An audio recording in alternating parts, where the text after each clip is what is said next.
క్రిస్పీగా ఉండే cauliflower Manchuria ఎలా చేసుకోవాలో ఈ వీడియోలో మీకు నేను చూపించబోతున్నాను. పక్కా రెస్టారెంట్ స్టైల్లో ఎలా ఉంటుందో మీకు నేను ఈ వీడియోలో చెప్పబోతున్నాను. నా వీడియో నచ్చినట్లయితే లైక్ చేయండి, షేర్ చేయండి, సబ్స్క్రైబ్ చేసుకోండి, పక్కనే ఉన్న బెల్ ఐకాన్ ప్రెస్ చేయండి.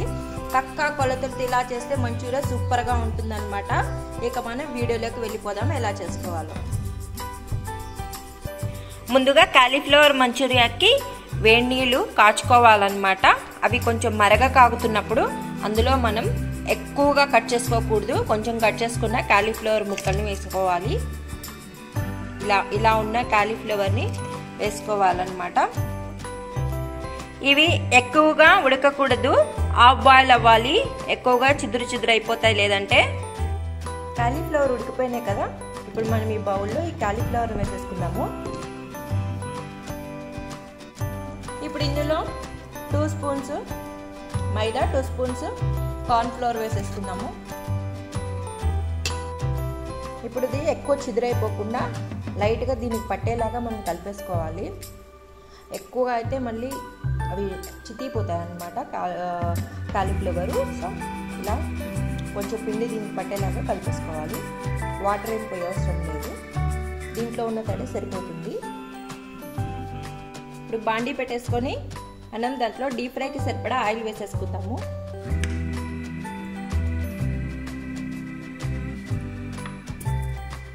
ఆయిల్ హీట్ అయిపోయిన తర్వాత ఈ కాలీఫ్లవర్ని ఇందులో వేసేసుకోవాలి. ఎక్కువ వేగకూడదు, అంటే కొంచెం బ్రౌన్ కలర్ వచ్చిన తర్వాత తీసేయాలి, లేదంటే క్యాబేజీ లాగా వేగిపోతుంది. చూసారా, కొంచెం రెడ్డిష్ కలర్లో వచ్చింది. ఇలా వచ్చిన తర్వాత మనం తీసేసుకోవాలన్నమాట.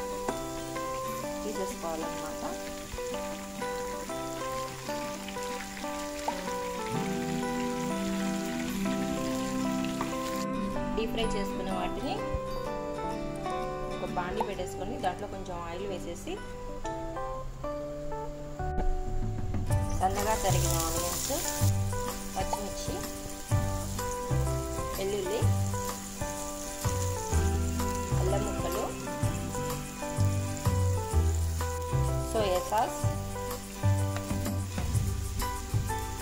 వెనిగర్, టమాటో కచప్,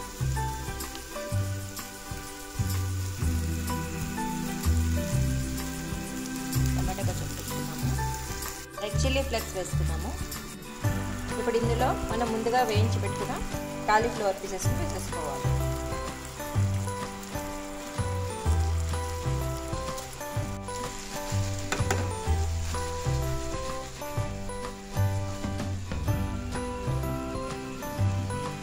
ఇది 1 నిమిషం ఉంచేసి దీనిపైన కొత్తిమీర కానీ స్ప్రింగ్ ఆనియన్స్ కానీ చల్లేసుకొని దించేసుకుంటే వేడి కాలీఫ్లవర్ మంచూరియా రెడీ. చూసారా, కాలీఫ్లవర్ మంచూరియా ఎంత కలర్ఫుల్గా ఉందో. రెడీ అయిపోయిందండి.